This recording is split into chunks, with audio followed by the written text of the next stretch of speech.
Hello વિદ્યાર્થી મિત્રો, એજ્યુકટેકનો ચેનલમાં આપનું સ્વાગત છે।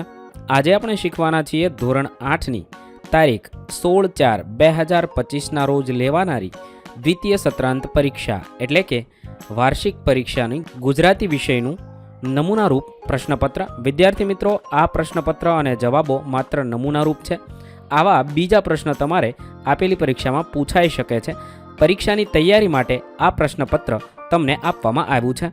તો ચાલો શીખીએ તારીખ 16/4/2025ના રોજ લેવાનારી ધોરણ 8ની ગુજરાતી વિષયની પરીક્ષાની તૈયારી માટેનું પેપર।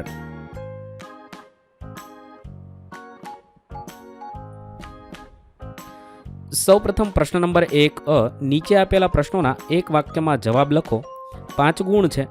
સવાલ નંબર 1, સર્જકના મતે વહેલા ઉઠવાથી જિંદગીમાં કેટલા વર્ષનો વધારો થાય છે? જવાબ લખી શકાય, સર્જકના મતે વહેલા ઉઠવાથી જિંદગીમાં 4 વર્ષનો વધારો થાય છે। સવાલ નંબર 2, ભાસ્કર કાકા બાળકો માટે શું લાવ્યા હતા? ભાસ્કર કાકા બાળકો માટે રમકડા લાવ્યા હતા। 3, પાર્વતીબહેન ગુણિયલ વહુને કોના પુણ્યનું બળ ગણાવે છે? પાર્વતીબહેન ગુણિયલ વહુને દાદાજીના પુણ્યનું બળ ગણાવે છે। સવાલ નંબર 4, આખલાને શાનું અભિમાન હતું? આખલાને એના બળનું અભિમાન હતું। 5, પહાડી લોકો કેમ એકદમ હિંમતવાળા બની ગયા? પહાડી લોકો આઝાદી મળ્યા પછી એકદમ હિંમતવાળા બની ગયા। ત્યારબાદ પ્રશ્ન નંબર 1b, નીચે આપેલા પ્રશ્નોના 1-2 વાક્યમાં જવાબ લખવાના છે। સવાલ નંબર 1, શરૂઆત કરીએ કાવ્યમાં કવિ શેને માત કરવાનું કહે છે? શરૂઆત કરીએ કાવ્યમાં કવિ દુઃખોને માત કરવાનું કહે છે। સવાલ નંબર 2, હાઈકુ કાવ્ય પ્રકાર કયા દેશમાંથી આવ્યો છે? હાઈકુ કાવ્ય પ્રકાર જાપાન દેશમાંથી આવ્યો છે। સવાલ નંબર 3, કવિ વિપત્તિના સમયે શું કરવા કહે છે? કવિ વિપત્તિના સમયે પુરુષાર્થ કરવા કહે છે। 4, કમાડે ચિત્રામે ગીતમાં શું અંજાયા છે? કમાડે ચિત્રામે ગીતમાં સ્નેહતણા સાથિયા અંજાયા છે। ત્યારબાદ પ્રશ્ન નંબર 2 આપેલા પ્રશ્નોના ટૂંકમાં જવાબ લખો। 6 ગુણ છે। 1, નિખિલ રાયને અંજનની કઈ કઈ પ્રવૃત્તિઓ ગમતી નથી, કેમ? અંજન એક દિવસ બારીના કાચ ભાંગે છે તો બીજે દિવસે બાટલી તોડે છે। આજે શાહી ઢોળી અને કપડાં બગાડ્યા અને આખા ઘરમાં ડાઘા પાડ્યા।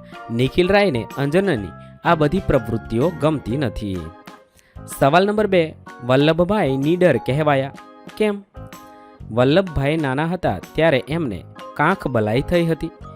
વૈદરાજ એના ઈલાજ માટે લોખંડના ધગધગતા સળિયા વડે દામ દેવા વિચાર્યું, પણ કુમળા બાળકને જોઈને તેઓ વિમાસણમાં પડી ગયા। આ સમયે વૈદરાજના હાથમાંથી ગરમ સળિયો લઈ એમણે જાતે જ ગાંઠ પર ડામ દઈ દીધો। જોનારા સૌ દંગ થઈ ગયા। આમ વલ્લભભાઈ બાળપણથી જ નીડર હતા। સવાલ નંબર 3, દયાળજીભાઈને કઈ વાત મનોમન ખૂંચતી હતી, કેમ? દાદા દયાળજીભાઈએ દર્શનાથની હાજરીમાં હળવો નિશ્વાસો નાખ્યો, કારણ કે સુખ સાહેબીમાં જેમણે કશું કામ નહોતું કર્યું એવી પાર્વતી, પ્રીતિ, ઉત્પલ્લા ઉત્સાહથી કામ કરવા લાગી ગયા, પરંતુ તેઓ એમની વૃદ્ધાવસ્થાને કારણે કાંઈ કરી શકતા નહોતા। આ વાત તેમને મનોમન ખૂંચતી હતી। તેમને આ ઉંમરે કોણ કામ આપે, આ વાતનું એમને દુઃખ હતું। પ્રશ્ન નંબર 2b આપેલા પ્રશ્નોના ટૂંકમાં જવાબ લખો। પદ્યપાઠના પ્રશ્નો છે, 6 માર્કના છે। 1, સુદામાનો સત્કાર શ્રી કૃષ્ણએ કેવી રીતે કર્યો? શ્રી કૃષ્ણએ સુદામાને પોતાની શૈયા પર બેસાડ્યા અને પોતે તેને પંખો નાખવા લાગ્યા, આ રીતે કર્યો હતો। સવાલ નંબર 2, સંતાનોના વિદાયથી બા પર શી અસર થઈ? સંતાનોના વિદાયથી આખા ઘરમાં વિરહ વ્યાપેલો જોઈ બા દુઃખથી ભાંગી પડી અને પગથિયે જ બેસી પડી। સવાલ નંબર 3, શરૂઆત કરીએ કાવ્યમાં કવિ કેવી રીતે જગતને રળિયાત કરવાનું કહે છે? શરૂઆત કરીએ કાવ્યમાં કવિ જ્યાં આપણી હાજરી હોય ત્યાં બધું જ આપણા ગુણોથી મહેકતું કરી આપણું ઘર, શહેર અને વિશ્વને રળિયાત કરવાનું કહે છે।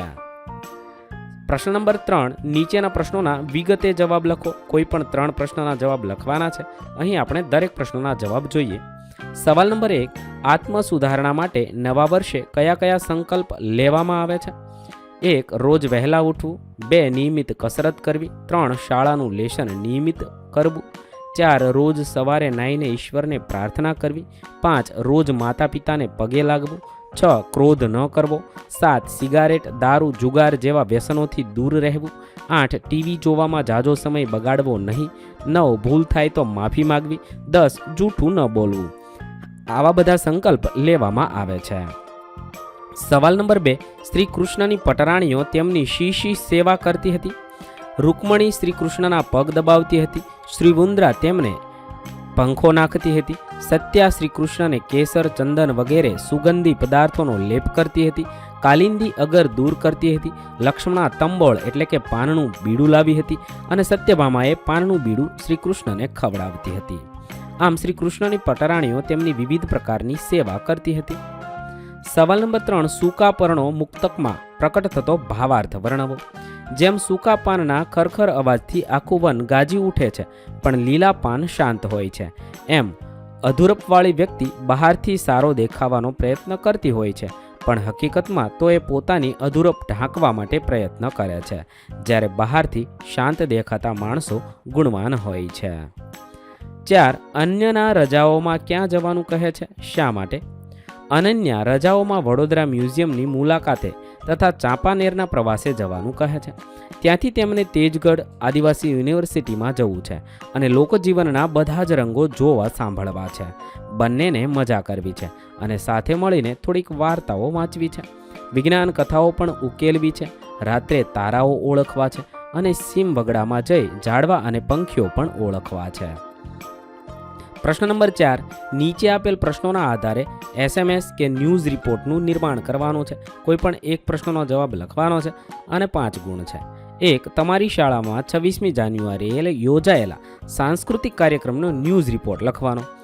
તો ભવ્ય સાંસ્કૃતિક કાર્યક્રમ પ્રેરણા એજ્યુકેશન ટ્રસ્ટ સુરત દ્વારા સંચાલિત પ્રમુખ સ્વામી વિદ્યાલયના ઓડિટોરિયમ હોલમાં તારીખ 26/1/2024ને ગુરુવારે સવારે 9 થી 5 વાગ્યા સુધી એક ભવ્ય સાંસ્કૃતિક કાર્યક્રમનું આયોજન કરવામાં આવ્યું હતું. તમારે અહીંયા તમારી શાળા વિશે લખવાનું છે, જેમાં અમારી શાળાના વિદ્યાર્થીઓ, શિક્ષકો અને ટ્રસ્ટીશ્રી ઉત્સાહભેર હાજર રહ્યા હતા. આ કાર્યક્રમ શાળાના ઓડિટોરિયમ હોલમાં રાખવામાં આવ્યો હતો, જેમાં વ્યવસ્થા માટે ધોરણ 11-12 ભાઈઓ તથા બહેનોની 4 ટુકડી પાડી દરેકને જવાબદારી સોંપવામાં આવી હતી. બરાબર 9 વાગે મુખ્ય મહેમાન શ્રી દક્ષેશભાઈ માવાણીના હસ્તે સાંસ્કૃતિક કાર્યક્રમનું ઉદ્ઘાટન કરવામાં આવ્યું હતું. આ રીતે તમે છે એ સાંસ્કૃતિક કાર્યક્રમ વિશે લખી શકો છો. ત્યારબાદ બીજું છે, તમારો મિત્ર શાળાએ આવ્યો નથી તો આજના દિવસના શિક્ષણ કાર્યનો તમારા મિત્રને SMS કરવાનો છે. હે જેનિલ, આજે શાળામાં તારી ગેરહાજરી ખૂબ અનુભવાઈ છે. શું તું બીમાર છે કે કોઈ બીજી કારણસર ગેરહાજર છે? જો તું બીમાર હોય તો ખૂબ જલ્દી સ્વસ્થ થા. શિક્ષકે આ શું શીખવ્યું છે તે અંગે જાણ કરતો SMS કરું છું. આ રીતે તમે તમારા મિત્રને કઈ રીતે SMS કરો તે અહીંયા લખવાનું છે. પ્રશ્ન નંબર 5. આપેલ કાવ્યપંક્તિનો વિચાર વિસ્તાર કરો. 1. નિશાન ચૂકમાપ, નહીં માપ નીચું નિશાન. આ પંક્તિમાં કવિએ આપણા જીવનના ધ્યેયને સરસ રીતે રજૂ કર્યું છે. દરેક વ્યક્તિએ પોતાના જીવનમાં ઉચ્ચ ધ્યેય રાખવું જોઈએ. ઉચ્ચ ધ્યેય કદાચ ક્યારેક સિદ્ધ ન થાય એવું બની શકે, પણ નિષ્ફળતાનો ડર રાખીને નીચું ધ્યેય સ્વીકારી લેવાની વૃત્તિ યોગ્ય નથી. વિદ્યાર્થી હોય તેણે પરીક્ષામાં ઊંચી ટકાવારી મેળવવાનું ધ્યેય રાખીને તેને હાંસલ કરવા માટે સખત મહેનત કરવી જોઈએ. આ રીતે તમે આપેલો વિચાર વિસ્તાર લખશો. ત્યારબાદ પ્રશ્ન નંબર 2. ઘેરી લીએ કંટક છો ગુલાબને, ના આંચ આવે કશીએ સુવાસને. ગુલાબને કંટ એટલે કે કાંટા ઘેરી લે છે, પણ સુવાસને કછી આંચ આવતી નથી.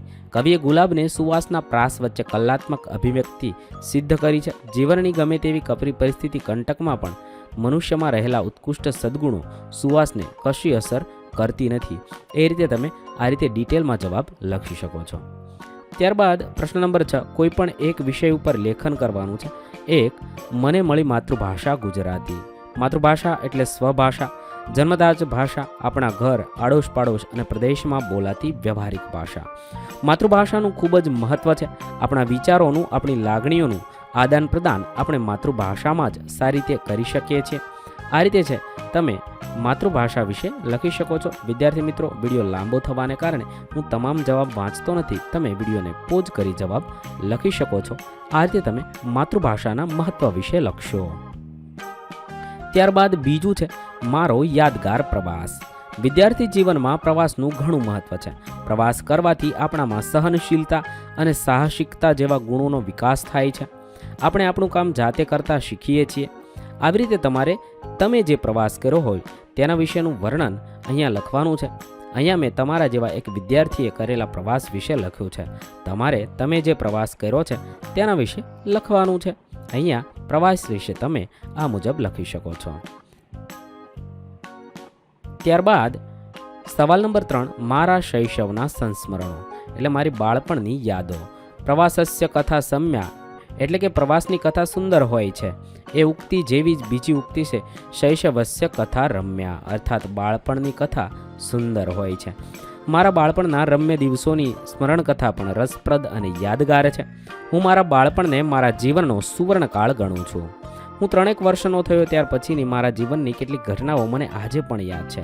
બાળપણમાં મારી બધી ચિંતા મારા માતા પિતા અને દાદા દાદી કરતા હતા. આ રીતે તમે તમારા બાળપણ વિશે લખશો.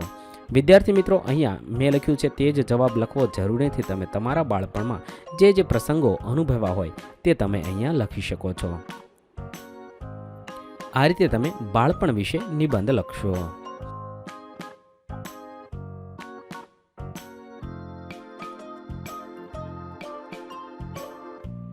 પ્રશ્ન નંબર 7, નીચેના પ્રશ્નોના જવાબ લખો. તમે તમારા પરિવાર સાથે ફરવા ગયા હોય તેનો અનુભવ લખવાનો છે. અહીંયા છે મારે લખવામાં ટાઈપિંગ મિસ્ટેક છે. તમારે લખવું ફરવા ગયા હોય તેનો અનુભવ લખવાનો છે. અમે ગયા વર્ષે ઉનાળામાં બીચ પર ગયા હતા. અમે 7 દિવસો સુધી ત્યાં રહ્યા હતા. રેતીમાં કિલ્લાઓ પણ બનાવ્યા, સમુદ્ર કિનારે ચાલ્યા, સર્ફિંગ કરવાનો પ્રયાસ કરો. આવી રીતે તમે તમારા પરિવાર સાથે ક્યાં ફરવા ગયા હતા ત્યાંના અનુભવ વિશે તમારે લખવાનું છે. મેં અહીંયા વિગતવાર જવાબ લખ્યો છે. વિડીયો લાંબો થવાને કારણે જવાબ વાંચ્યો નથી. પ્રશ્ન નંબર 8, આપેલ બિલના આધારે નીચેના પ્રશ્નોના જવાબ લખવાના છે. મેં અહીંયા નયન સ્ટેશનરી સ્ટોરનું એક બિલ લીધું છે. તે બિલના આધારે કેટલાક પ્રશ્નોના જવાબ લખ્યા છે. તમારે બીજું કોઈ પણ બિલ આપેલું હોય તો તેના આધારે તમારી પરીક્ષામાં જવાબ લખવાના છે. 1, નયન સ્ટેશનરી સ્ટોર ક્યાં આવેલો છે? નયન સ્ટેશનરી સ્ટોર દુકાન નંબર 605 અપના બજાર, સેટેલાઇટ, અમદાવાદમાં આવેલો છે. 2, 1 નંગ પેન્સિલ ખરીદવા કેટલા રૂપિયાની જરૂર પડે? 1 નંગ પેન્સિલ ખરીદવા 5 રૂપિયા ચૂકવવા પડે. 3, વિરાજ રવિવારે વસ્તુ ખરીદી કરવા જશે તો વસ્તુ ખરીદી કરી શકશે? વિરાજ રવિવારે વસ્તુ ખરીદવા જશે તો વસ્તુ ખરીદી શકશે નહીં, કારણ કે રવિવારે દુકાન બંધ રહેશે. 4, વિરાજે કઈ વસ્તુ ખરીદવા સૌથી વધારે ખર્ચ કર્યો? વિરાજે નોટબુક ખરીદવા સૌથી વધુ ખર્ચ કર્યો. 5, વિરાજ કેટલા રૂપિયાની ખરીદી કરશે તો તેને 10% વળતર મળશે? વિરાજ 1 રૂપિયા 1000ની ખરીદી કરશે તો તેને 10% વળતર મળશે. 6, 2 નંગ કંપાસ બોક્સ ખરીદવા કેટલા રૂપિયા ચૂકવવા પડે? 2 નંગ કંપાસ બોક્સ ખરીદવા 200 રૂપિયા ચૂકવવા પડે. ત્યારબાદ પ્રશ્ન નંબર 9, માગ્યા મુજબ જવાબ લખો. 1, નીચે આપેલા શબ્દનો સમાનાર્થી શબ્દ લખી વાક્ય પ્રયોગ કરવાનો છે. દરકાર તો તેનો સમાનાર્થી થશે પરવા અથવા કાળજી. વાક્ય બનાવી શકાય. દેવે પોતાના સ્વાસ્થ્યની કોઈ પણ દરકાર રાખી નહીં અને બીમાર પડી ગયો. 2, સાચી જોડણી શોધો. દીવાનખાનું અહીંયા છે શબ્દ આપેલા છે, સાચી જોડણી થશે દીવાનખાનું. ત્યારબાદ ત્રીજું છે નીચેના શબ્દોને શબ્દકોશના ક્રમમાં લખવાના છે. સૌથી પહેલો શબ્દ થશે શરૂઆત, સવાયું, સુંદર, સોગાત અને સૌથી. 4, નીચે આપેલ શબ્દના તત્સમ શબ્દ. હાથ તો હસ્ત, કરમ તો કર્મ.